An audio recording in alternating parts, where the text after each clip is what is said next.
Sabah, the Sleek Sheik Homasi, fighting against JALEEL the Realist Willis, man, right there. Plus 220 for Homasi, minus 275 for JALEEL Willis. Listen, man, this is going to be an interesting contrast because if you're a SABAH HOMASI, you've come off two pretty rough losses back to back, man. And this is a dude who we know has dynamite in his hands. He's a good wrestler.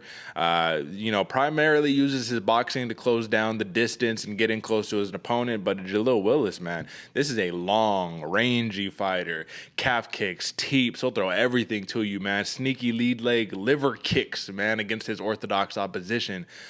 JALEEL Willis is a very exciting fighter, brother, and I do not want to understate that. However, that ranginess, man, I wanted to ask you off the bat, that ranginess, that long-range jab, that power coming from the precision, is Sabah HOMASI almost a perfect opponent for his type of fight style? Because you got a dude who you know is going to be trying to come in, close the distance, use a lot of boxing, maybe try to wrestle a little bit, even though JALEEL Willis has good top control and pressure when he needs to use it. Do you think this is like the perfect opponent for him to showcase that long-rangey style?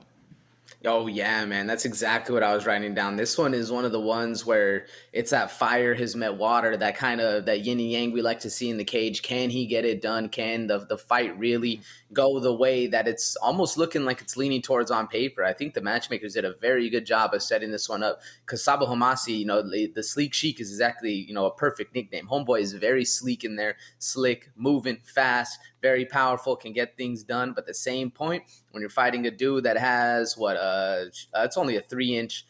Oh, excuse me. Yeah. It's only like a 1.5-inch reach advantage, but he fights a lot longer than that.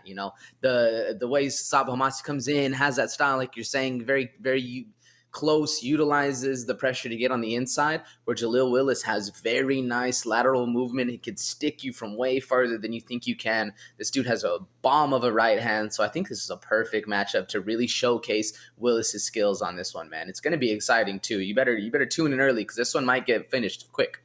Absolutely, man. Because really, I think that's the key to the Sabah HOMASI victory is catch him with the big bomb, man. What he did in his fight against Paul Daly, where, man, he was having a lot of success until he ultimately did get finished in the second round, man. But to see him drop a Paul Daly or have Paul Daly in some of those deep, bloody waters, right, man?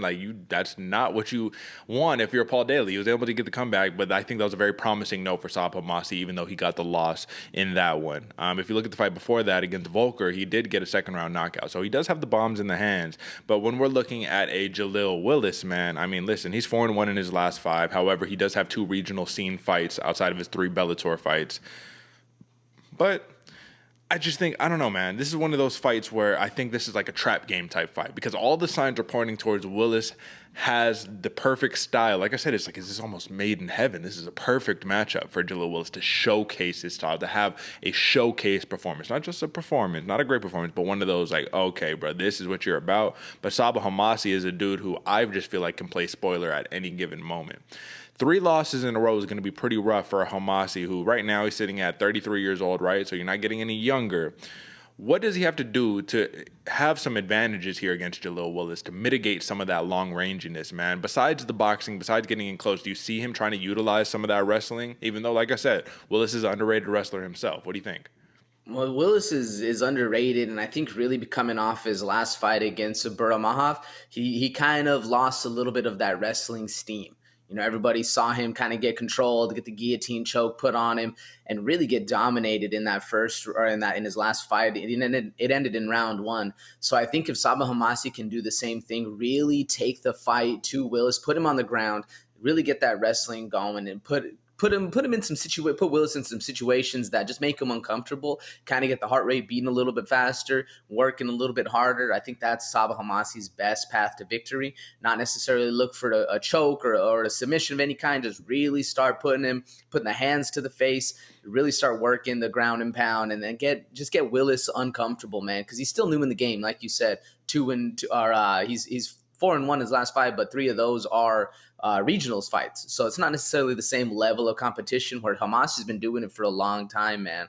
It depends on how the fight goes. If it ends early, I'm leaning a little bit more towards Homasi. If it ends later, I'm leaning a little bit more towards Willis because his style is very not conservative, but he does have a better gas tank than Homasi, man. Homasi's down for a war, and if he can get that war going in the first, that's when I think it's going to be best suited for him, man. What do you think, Derek?